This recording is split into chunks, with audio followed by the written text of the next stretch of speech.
Hello everyone and welcome to Hill Street. Today's story is The Calling by Styx. If you end up enjoying this story, please leave a like. And if you enjoy hearing stories from me, please subscribe and become a resident of Hill Street. And let me know how I'm doing in the comments. Happy Thanksgiving! I hope you all have a great day. And thank you for all the support. I am very grateful for all of you. It means a lot to me.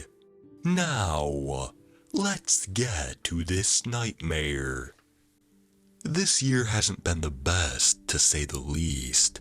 My girlfriend broke up with me. I impulsively quit my job because I was unable to tolerate my asshole boss anymore. And my uncle died. I didn't know him well, but he took me for a few months after my mom died, and I needed a place to stay before I went off to university. He was always a strange man. He never interacted with anyone and rarely left the house. Even when I stayed there, he barely spoke. My uncle was a quiet but kind man. The house had an eerie feel to it, but I was able to ignore it. Actually, the whole property did. My uncle used to go into the woods every night. I would hear him leave at 12 a.m. and come home at 6 a.m. I never did ask him about it. A couple of times I looked out the window when I heard him open the door. He always went into the woods. Sure, it was strange, but I had other things on my mind at the time, so I ignored it too. Before I left for university, my uncle told me, when I die, sell the house. Do not move in and never come here alone. If you hear them calling at night, stay inside. If you feel drawn to the woods, don't go. If it pulls you in, you may never get out. At the time, I just assumed it was the loneliness that got to him. Now I know how horribly wrong I was.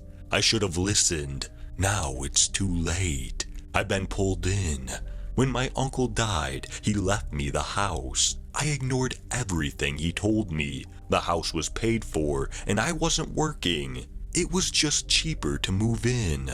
I told myself it'll only be until I get another job, then I'll sell it. I planned on honoring his wishes after all. I didn't see the harm in living there alone for a while either. Everything was normal at first. I was settling in well. The house still had that uneasy feeling, but I could still ignore it. At first, anyways. The longer I was there, the more uneasy I felt, and the more on the edge I was. Soon the feeling was unbearable. That's when they started calling. It started as tapping on one of my bedroom windows. Every time I looked outside the window, the tapping would stop, only to start again once I closed my blinds. The next night there was tapping on both my bedroom windows. Then it spread to the other rooms. Soon tapping came from every window, then banging. Then the voices came, only ever saying one word, "Come." Then screaming. It sounded like dozens of people, men, women, and children, screaming out in pain while these demonic voices continued to whisper. Somehow the whispering could still be heard clearly through the noise. This would happen from 12 a.m. to 6 a.m. every night. One night, I couldn't take it anymore. I threw open the door and decided to face whatever hell awaited me outside. But it stopped. The second I opened the door and my feet left the house, it fell silent. I saw a light illuminating the forest. Something was tugging me towards it, but I resisted and ran inside. Only then did it begin again. I tried leaving the door open, but unless I was outside, it continued. You're probably wondering why I didn't leave. I tried several times. I tried to drive away, but my car wouldn't start. I tried Uber, but the drivers would always get lost and give up. I tried to walk only to end up walking for hours, turning around and seeing the house still behind me. Eventually, I gave up trying and just hoped that it was just one long nightmare. It felt like one. A never-ending nightmare that I'm unable to wake up from. I decided that maybe if I slept outside, they would leave me alone. So I threw on a blanket and laid on the grass. Soon it was 12 a.m. A light, softly glowing deep in the woods appeared, but there was no screaming, no whispers. Finally, I thought I found the solution. It wasn't long before I felt the urge to look at the light. I felt mesmerized by it. I stood up without even realizing it. I found my body moving on its own.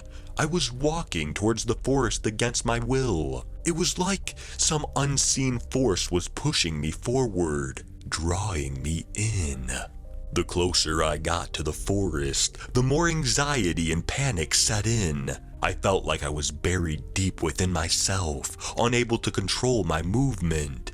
Just a passenger in my own body. I was trying to claw my way into the driver's seat, only to fail, and watch in horror as my feet inch closer and closer to this unnerving light in the woods. I stopped fighting it and closed my eyes, attempting to prepare myself for whatever was going to happen next. My legs came to a halt. I opened my eyes. I was deep in the woods surrounded by nothing but trees whose branches covered up the moonlight. In front of me was a stone well filled with nothing but a pitch black, unending void. A chill went up my spine just looking at it. A sense of dread crept up, making it hard to breathe. It was quiet, so very quiet. I couldn't hear anything except the sound of my shaky breath and movement somewhere deep within the well. That's when I heard the voice. It sounded distorted and lacked emotion. There was a slight echo. I assume it was caused by the depth of the well. When it spoke, its voice rattled and vibrated into my chest. Who will you sacrifice? Sacrifice? Yes.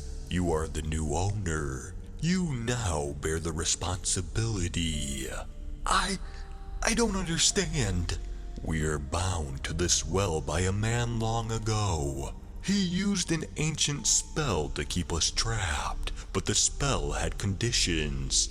He must give us sacrifices. Without them, our hunger grows, and we'll be able to push our way out.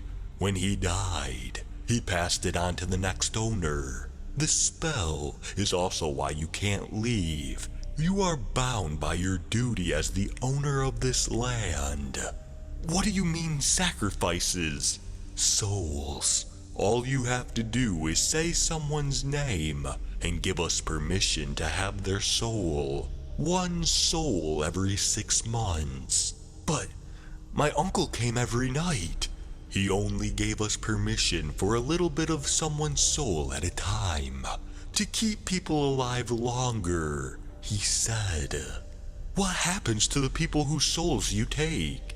No more questions until you give a name. Shay Nolan's. She cheated on me, so will you answer my question now? Souls cannot be destroyed. We only feed on their energy, but once the souls enter the well, they can't leave. They'll be trapped in the well with us. The screams I heard, they were the people who were sacrificed. After this, I found my way out of the woods. The nights have been quieter ever since. All this happened exactly 6 months ago. I've sold the house. Tonight will be my last night here and my last sacrifice. When I first moved here, I swore I heard my mom's voice among the whispers. I chalked it up to my imagination, but since then I've heard it again coming from the well. My uncle, he gave up my mom's soul. He killed her, and my dad too. I heard his voice and my grandparents and my aunts. I've heard other family members as well. I thought it was just bad luck that everyone in the family kept dying, but it was him. I guess he felt guilty because I've heard his voice too. At first I was mad, but now I don't know. I think he just wanted the family to all go in the same place after they died. after spending so much time alone. I almost can't blame him. I don't know why I'm sharing this. Maybe I just want my story told, or maybe since I've lost everyone in my life, maybe I just need someone, anyone to say goodbye to. Tonight, I'm going to be with my mom again. I don't know what will await me in the well, but I do know I'll never be alone again.